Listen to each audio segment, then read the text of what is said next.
आप सभी का अपने YouTube चैनल में स्वागत करता हूं। ध्यान दीजिएगा, आज हम लोग डिस्कशन करने जा रहे हैं अपने नए book electrical design drawing and estimation first. आपको इस फोर्थ सेमेस्टर में जो मुख्य विषय पढ़ने हैं वो चार मुख्य विषय पढ़ने हैं। कौन कौन से वो चार मुख्य विषय हैं या चार मुख्य सब्जेक्ट हैं? पहला है आपका electrical design drawing estimation first, ये आपको पढ़ना है। सेकेंड बुक आपकी आती है transmission and distribution, electrical transmission and distribution. Third book आपकी जो आती है वो पावर प्लांट, और फोर्थ बुक जो है वो है इंडस्ट्रियल इलेक्ट्रॉनिक कंट्रोल। ये टोटल आपको चार बुकें इस सेमेस्टर में मुख्य बुक पढ़नी है, जिसमें अभी हम फिलहाल में पहली बुक स्टार्ट करने जा रहे हैं, जिसका नाम है आपका electrical design drawing estimation first. आप लोग से थर्ड ईयर में electrical design drawing estimation second पढ़ेंगे।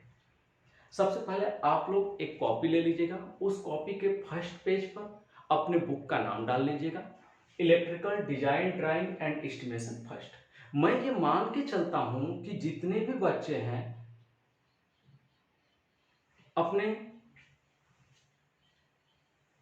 प्रैक्टिकल के बाद कॉलेज पर नहीं जा पाए या कॉलेज तक नहीं पहुंच पाए, जिसकी वजह से वो बुक नहीं ले पाए, और बुक न लेने की वजह से कहीं ना कहीं उनका प्रिपरेशन या उनकी जो तैयारी है वो अधूरी है।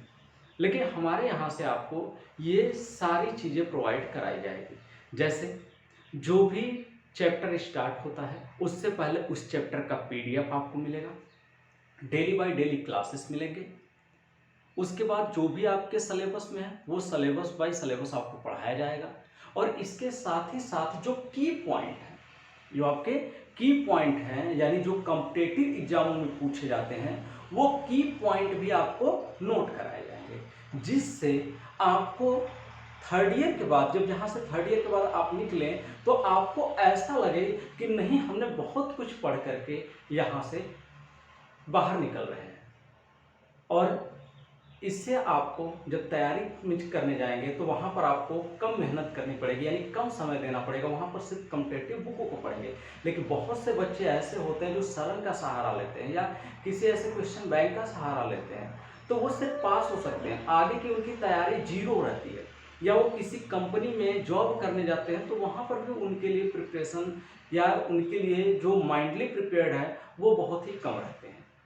तो कहीं ना कहीं आप अगर पढ़े हुए हैं, सब कुछ जान रहे हैं, सारी चीज़ों के बारे में जान रहे हैं, तो वहाँ पर उन्हीं चीज़ों का आपको यूज करना है। जब आपको वहाँ पर उन्हीं चीज़ों का यूज करना है तो सबसे पहले उनके बारे में आपको अच्छी तरह से पता होना चाहिए। तो चलिए हम सबसे पहले बात करते हैं अपने नए book electrical design drawing and estimation first के बारे में। सबसे पहले पेज पे आप ये लिख लीजिएगा। दूसरे पेज पर क्या करिएगा, दूसरे पेज पर ये सारे चैप्टर के नाम आपका या डिटेल कंटेंट में ये सभी चैप्टर के नाम लिख लीजिएगा। डिटेल कंटेंट में ये सभी चैप्टर के नाम आप क्या करेंगे, लिख देंगे, जिससे आपको ये पता रहेगा कि आपको इस सेमेस्टर में ड्राइंग में कितने चैप्टर पढ़ने हैं। सबसे पहले इसके बाद हम बात करते हैं आपका किन किन चैप्टर में आपको क्या क्या पढ़ना है, क्योंकि आज की जो क्लास है वो इंट्रोडक्शन की क्लास है। आज की क्लास के बाद हम अपने पहले चैप्टर के ऊपर आ जाएंगे। तो सबसे पहले हम बात करते हैं, पहला चैप्टर है आपका symbol and sign conversion. Symbol, सबसे पहले आपको पढ़ना होगा चिन्ह। चिन्ह किसे कहते हैं, सिंबल किसे कहते हैं, व्हाट इज सिंबल। सिंबल की आवश्यकता, सिंबल की आवश्यकता क्यों है, ये पढ़ना है आपको। जैसे सिंबल की आवश्यकता में चार्ट आप लोग बनाते हैं, ड्राइंग शीट पे बनाते हैं। अगर ड्राइंग शीट पे आपको एक स्विच दिखाना होगा तो उस स्विच को दिखाने में पता चला कि ड्राइंग शीट, अगर हम घर का लेआउट बना रहे हैं तो पता चला वो ड्राइंग शीट घर का लेआउट बना ही नहीं पाएगा। तो छोटा करने के लिए, घरों के इक्विपमेंट को छोटा करने के लिए हम क्या करते हैं, साइन का यूज करते हैं। तो हालांकि इसमें आपको जो पढ़ना है वो सिंबल पढ़ना है, साइन कन्वर्जन पढ़ना, ये आपको पढ़ना है। चिन्ह किसे कहते हैं, चिन्ह की आवश्यकता क्या है, उसके बाद विभिन्न प्रकार के आपको चिन्ह बताए जाएंगे, 250-200 चिन्ह आपको पढ़ाए जाएंगे, और उनकी आवश्यकताएं भी आपको पढ़ाई जाएंगी कि इसकी आवश्यकता कहाँ पर होती है। क्योंकि हमें जानना जरूरी होता है। हम जान तो लेते हैं, जैसे हम स्विच जान लिए, स्विच लेकिन स्विच कार्य क्या करता है हम जान गए, फ्यूज। फ्यूज तो फ्यूज कार्य क्या करता है, दूसरा क्या है भाई हम जान। दूसरा है आपका वायरिंग डायग्राम। वायरिंग डायग्राम में क्या करेंगे, ध्यान दीजिएगा, पहले जो हम लोग पढ़ते थे वायरिंग डायग्राम, ये अलग अलग चैप्टर के नाम से था। दो चैप्टर थे, पहला था आपका लाइट फैन सर्किट, दूसरा था आपका अलार्म सर्किट। लेकिन इन दोनों को एक ही में कंबाइंड कर दिया गया है। इसमें आपको दो चीजें पढ़नी है। पहला पढ़ना है आपका इस वायरिंग डायग्राम के अंतर्गत लाइट फैन सर्किट, ये पढ़ना है, ये पढ़ना है आपको लाइट फैन सर्किट। जैसे इसमें पढ़ेंगे क्या, एक स्थान से नियंत्रित बल्ब, दो स्थान से नियंत्रित बल्ब, दो या दो से अधिक स्थानों से नियंत्रित बल्ब, फिर उसके बाद कैरिडोर मेथड या सीढ़ीदार विधि, ये सब का सब किस में पढ़ेंगे आपका, इस लाइट फैन सर्किट में पढ़ेंगे। दूसरा आता है आपका अलार्म या बल्ब सर्किट, अलार्म या इंडिकेटर सर्किट यानी सूचक बल्ब परिपथ। तो इसमें आता है सीधा सीधा हम कह सकते हैं इसको अलार्म सर्किट, अलार्म सर्किट। पहले ये दोनों चैप्टर अलग अलग थे, हालांकि पहले आपके टोटल 7 ही चैप्टर पढ़ने थे। जो पिछले साल सिलेबस था उसमें सिर्फ 7 चैप्टर ही पढ़ाए जाते थे, और अब आपको कितने चैप्टर पढ़ने हैं, पूरे 13 चैप्टर पढ़ने हैं, 13 चैप्टर आपको पढ़ने हैं, जिसमें आपको ये दोनों चैप्टर जो है वो एक ही में इंक्लूड कर रखा है। इसमें आपका वायरिंग डायग्राम के अंतर्गत लाइट फैन सर्किट को भी, अलार्म सर्किट को भी। अलार्म सर्किट में क्या पढ़ते हैं, एक स्थान से नियंत्रित अलार्म, दो स्थानों से नियंत्रित अलार्म। जैसे दो कक्ष हैं, एक टीचर का है, दूसरा आपका दूसरे टीचर का है, दोनों टीचर एक ही चपरासी को बुलाना चाहते हैं, तो अलग अलग स्थान से वो कैसे नियंत्रित करेंगे, ऐसी विधियां। या दो से अधिक स्थानों के लिए नियंत्रित अलार्म। उसके बाद आपका कंट्रोल सर्किट, कंट्रोल सर्किट भी इसी में पढ़ते हैं। कंट्रोल सर्किट में क्या आता है, कंट्रोल सर्किट में आता है आपका सूचक। सूचक का मतलब आपका जो हम लोग क्रॉसिंग पे जाते हैं, रेलवे क्रॉसिंग, रोड क्रॉसिंग, ये क्रॉसिंग होते हैं, क्रॉसिंग पे बल्ब लगे होते हैं। वो बल्ब कैसे ऑपरेट किए जाते हैं, टाइमर के द्वारा। कितने सेकंड तक रेड बल्ब जलेगा तो कितने सेकंड तक ग्रीन बल्ब जलेगा, तो कितने सेकंड तक येलो बल्ब जलेगा। तो ऐसी विधि आपको किसमें पढ़नी है, इसी के अंतर्गत पढ़नी है, वायरिंग डायग्राम में। अगर हम थर्ड चैप्टर की बात करें, थर्ड चैप्टर है panel and distribution board. Panel and distribution board में आपको क्या पढ़ना है, जैसे घर है हमारा, तो उस घर के अंदर अलग अलग कमरे हैं। जैसे एक हमारा 2 मंजिला मकान है, उस 2 मंजिले मकान के अंदर हमको अलग अलग कमरे में सप्लाई देनी है। तो अलग अलग कमरे में सप्लाई देने के लिए हम क्या करेंगे, एमसीबी अलग अलग रूम की लगाते हैं। हम क्या करते हैं, जो हमारा गलियारा रहता है या जो हमारा प्रवेश होता है, प्रवेश के पास ही हम क्या करते हैं, या गलियारे में क्या करते हैं, हम एक आपका एमसीबी बॉक्स लगा देते हैं, जिसमें एक से अधिक एमसीबियां लगी होती हैं।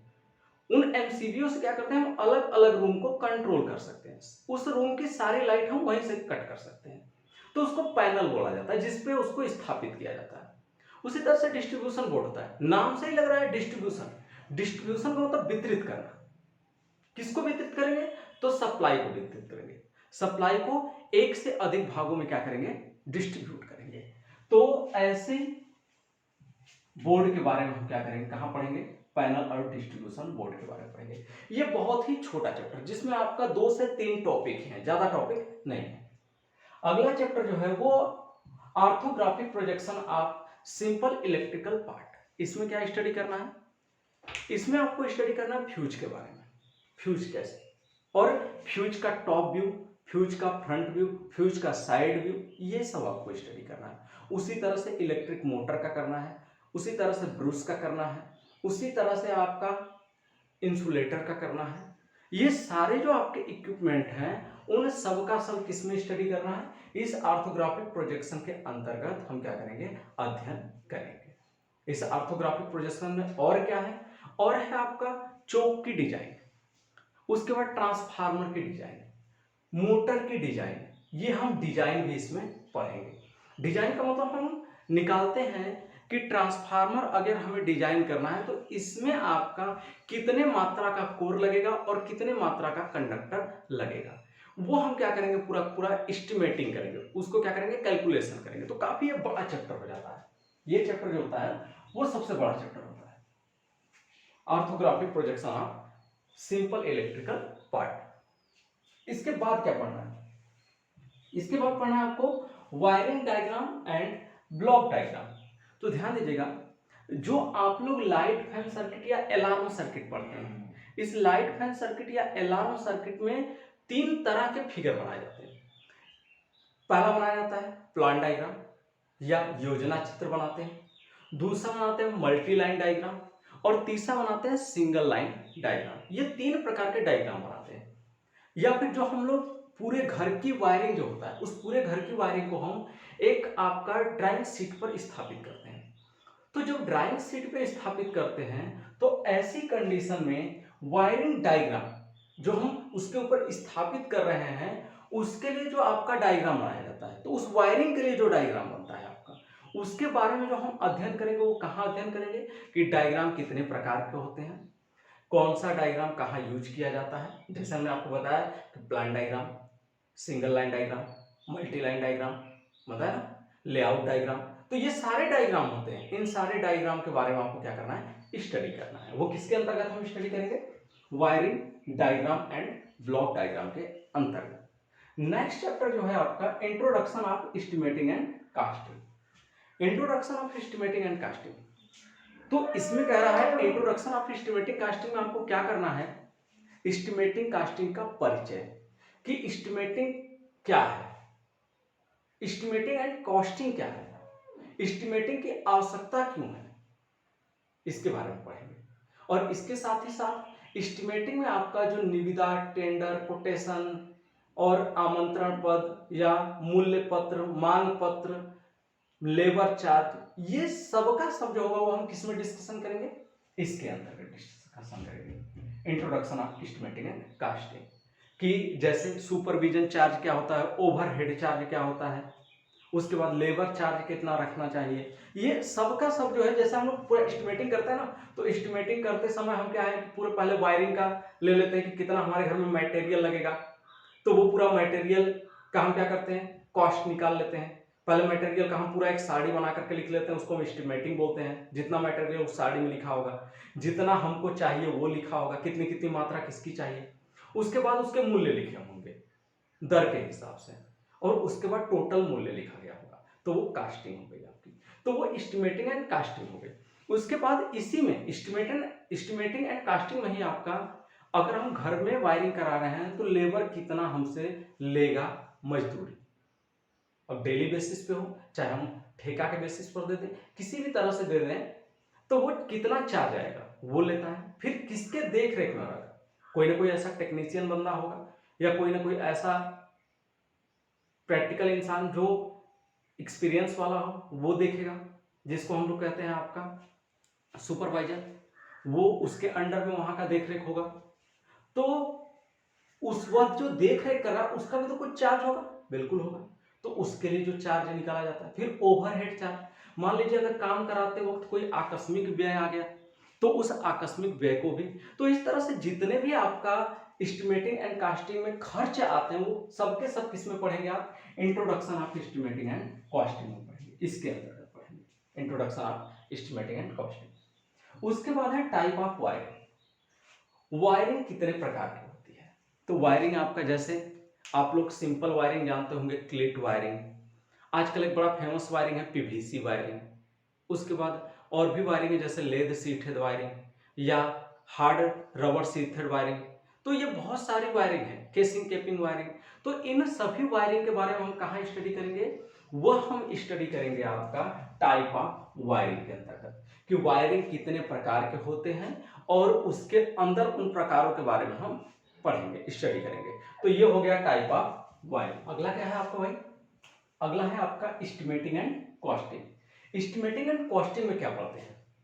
एस्टिमेटिंग एंड कॉस्टिंग में हम पढ़ेंगे आपका, इसमें इस चैप्टर का नाम ही होना चाहिए internal wiring estimating and casting, क्योंकि इसके अंदर जो हम स्टडी करेंगे वो आंतरिक तार स्थापन की स्टडी करेंगे।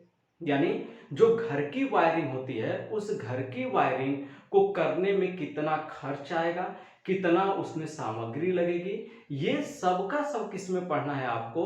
वह पढ़ना है आपका एस्टिमेटिंग एंड कॉस्टिंग में पढ़ना है। ये चैप्टर था इंट्रोडक्शन ऑफ एस्टिमेटिंग कास्टिंग, और ये चैप्टर है, ये इसका नाम ही होना चाहिए internal wiring and estimating of costing, ये होना चाहिए था।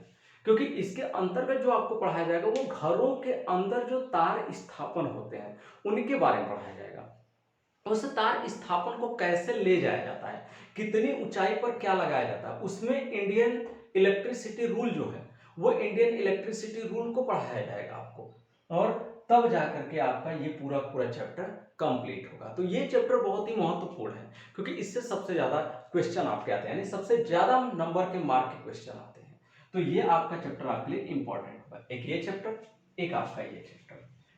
ये दोनों चैप्टर बहुत ही मोस्ट इंपॉर्टेंट है, इनसे हर साल अक्सर आपका क्वेश्चन पूछा जाता रहा है, आपका 30 नंबर का टोटल। इन दोनों चैप्टर को मिला करके 30 नंबर तक के क्वेश्चन आते हैं इन्हीं दोनों चैप्टर से। तो काफी ये महत्वपूर्ण दोनों चैप्टर हैं, और आपको पता भी होना चाहिए। अगर मान लीजिए आप अपने घर में रह रहे हैं, तो अगर आपके घर में वायरिंग नहीं है तो वायरिंग कैसे करवाया जाता है, वायरिंग का कितना खर्च आता है, ताकि आप इलेक्ट्रिकल इंजीनियर हैं तो तुरंत देख करके किसी घर को बता दें कि उस घर की लागत कितनी आएगी, उस घर में वायरिंग कराने में खर्च कितना आएगा, ये आपको पता चल जाए, वो आंकड़ा आपके दिमाग में आ जाए।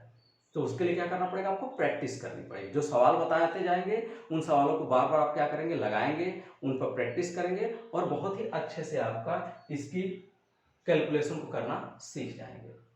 अगला चैप्टर क्या है, इंडस्ट्रियल इंस्टॉलेशन। इंडस्ट्रियल इंस्टॉलेशन का नाम होना चाहिए था पावर वायरिंग इंस्टॉलेशन, क्योंकि इसमें शक्ति तार स्थापन के बारे में आपको पढ़ना है।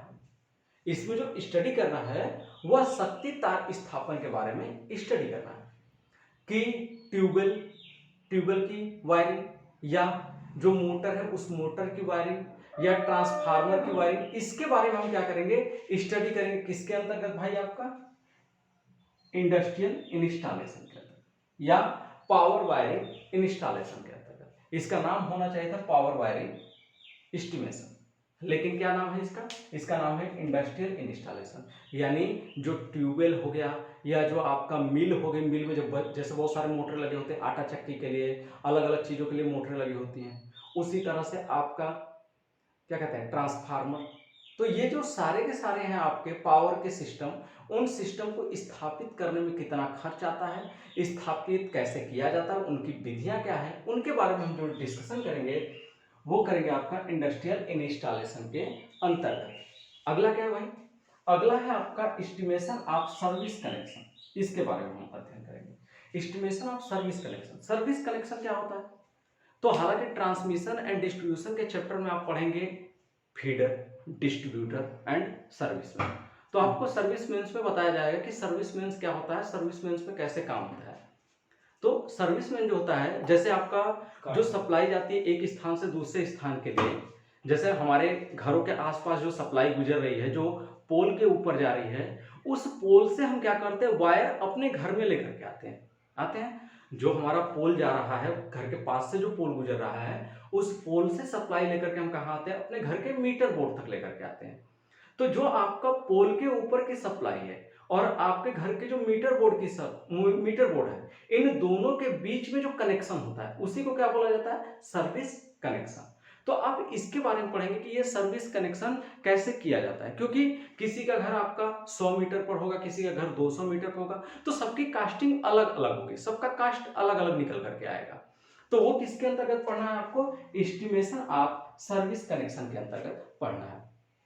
इसके बाद आपको क्या भाई, estimation of overhead underground line, estimation of overhead and underground line.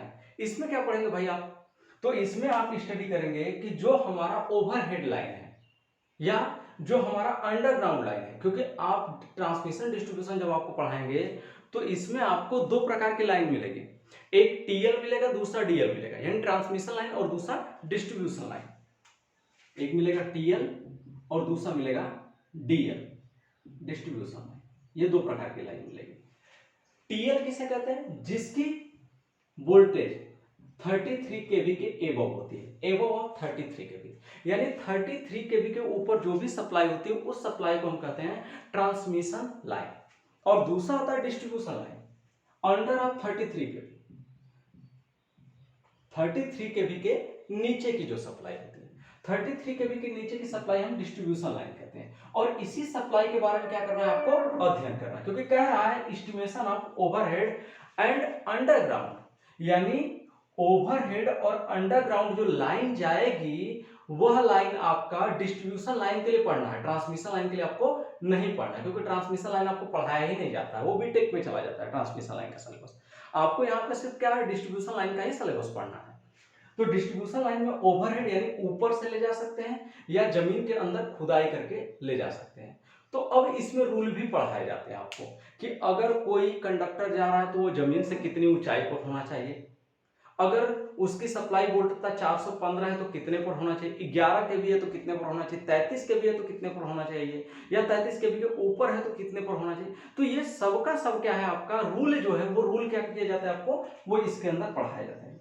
और रूल के बाद आपको सवाल लगाए जाते हैं। सवाल में क्या लगाते हैं, सवाल में जैसे आपका 1 किलोमीटर लंबी लाइन बिछानी है, तो 1 किलोमीटर लंबी लाइन बिछाने में क्या क्या लगेगा। जैसे आप जानते हैं कि एक पोल है, एक पोल पर क्या लगेगा, पोल रहेगा, उसके ऊपर क्रॉस आर्म लगेगा, उसके ऊपर इंसुलेटर लगेगा, उसके ऊपर आपका क्लैंप लगेगा, ये सब होता है। तो ये सबका सब जो मटेरियल है वो पूरा मटेरियल का एस्टिमेशन आपको करना है। तो वो किसके अंतर्गत करेंगे आपका, वो करेंगे estimation of overhead and underground line के अंतर्गत करेंगे। इसके बाद अगला क्या है, एस्टिमेटिंग ऑफ इलेक्ट्रिक सबस्टेशन। जो इलेक्ट्रिक सबस्टेशन पढ़ना है आपको, स्मॉल इलेक्ट्रिक सबस्टेशन। जैसे सबस्टेशन दो प्रकार के होते हैं, एक इंडोर टाइप होता है, दूसरा आउटडोर टाइप होता है। एक घर के अंदर बनाया जाता है, दूसरा घर के बाहर बनाया जाता है। तो जो हमारा सबस्टेशन है वह सबस्टेशन आपका इलेक्ट्रिकल सबस्टेशन इंडोर वाला भी पढ़ना है और आउटडोर वाला भी पढ़ना है। अब इसमें सबस्टेशन में आपका आता है 33 केवी का सबस्टेशन, 33/11 केवी, 11/0.4 केवी, यही आपको सबस्टेशन पढ़ना है। अब इस सबस्टेशन में जो 11/0.4 ये पोल माउंटेड भी होगा, फाउंडेशन माउंटेड या प्लिथ माउंटेड भी होगा। तो इसको आपको क्या करना है, स्टडी करना है। तो ये हम पूरा किसमें स्टडी करेंगे, एस्टिमेशन ऑफ इलेक्ट्रिक सबस्टेशन। तो इनमें एस्टिमेशन ही पढ़ना है, कास्टिंग इसकी नहीं पढ़नी, यानी इसको कास्ट आपको नहीं निकालना है। हालांकि कास्ट निकालना सबसे बड़ा मुश्किल काम होता है, क्यों, क्योंकि आपको एक एक चीज का दाम याद रखना पड़ेगा एग्जाम में हल करते समय। बल्ब होल्डर कितने का मिलेगा, स्विच कितने का मिलेगा, सॉकेट कितने का मिलेगा, एमसीबी कितने का मिलेगा, हमारा अगर हम उसके लिए डिस्ट्रीब्यूशन बॉक्स लगा रहे हैं वो कितने का मिलेगा, वायर कितने का मिलेगा, किस वायर का साइज कितने रुपए का है। तो ये बहुत सारा कॉस्टिंग हो जाता है। तो कास्टिंग ना रहे तो बेहतर है आपके लिए, लेकिन कॉस्टिंग अगर आ गया तो दिमाग खराब होना ही होना है आपका। तो इसलिए क्या है, वो प्रिपरेशन आपका, या फिर कह सकते हैं उसको कि प्रैक्टिस जितना ज्यादा आप करेंगे उतना ज्यादा उसमें परिपक्व होंगे। तो अगला आपका जो है चैप्टर वो टेंडर एंड डॉक्यूमेंट है। ये जो है आपका इंट्रोडक्शन ऑफ एस्टिमेटिंग कास्टिंग का ही ये निकला हुआ भाग है, टेंडर एंड डॉक्यूमेंट। टेंडर इसी के अंतर्गत आता है, टेंडर इसी के अंतर्गत आता है। हालांकि यहाँ पर दो अलग अलग भागों में इसको डिवाइड कर दिया गया है। ये पहले थर्ड ईयर में था, ये सिलेबस पहले थर्ड ईयर में था, ये भी थर्ड ईयर का सिलेबस है, ये भी थर्ड ईयर का सिलेबस है, ये भी थर्ड ईयर का सिलेबस है, ये भी थर्ड ईयर का सिलेबस है, ये भी थर्ड ईयर का सिलेबस है। तो ये सारे जो सिलेबस है यहां से लेकर के ये यहां से लेकर के यहां तक ये थर्ड ईयर के सिलेबस है। बस यही इसमें से एक सिलेबस जो है वो आपके पिछले कई सालों से आपको पढ़ाए जाते रहे हैं, ये वाला सिलेबस बस। लेकिन बाकी जो भी यहां से लेकर के आपका है वो सबका सब थर्ड ईयर का निकला हुआ भाग है, थर्ड ईयर से उठा करके इसमें भेजा गया है आपको। और थर्ड ईयर में इसी का विस्तृत रूप पढ़ना है आपको। यही जो छोटे पैमाने पे यहां पढ़ेंगे आप, इसी का जो विस्तृत रूप पढ़ेंगे वो कहां पढ़ेंगे, थर्ड ईयर में पढ़ेंगे आप लोग। तो थर्ड ईयर में आपको यही सब पढ़ना है, लेकिन यहाँ पर छोटे पैमाने पढ़ना, वहां पे बड़े पैमाने पढ़ना है। यहाँ सिर्फ एस्टिमेशन पढ़ना है, वहां पे कॉस्टिंग पढ़नी है आपको, बस अंतर इतना ही है। और बड़े बड़े सवाल या अधिक कॉम्पिटिटिव या फिर कह सकते हैं अधिक टिपिकल सवालें आती हैं थर्ड ईयर वाले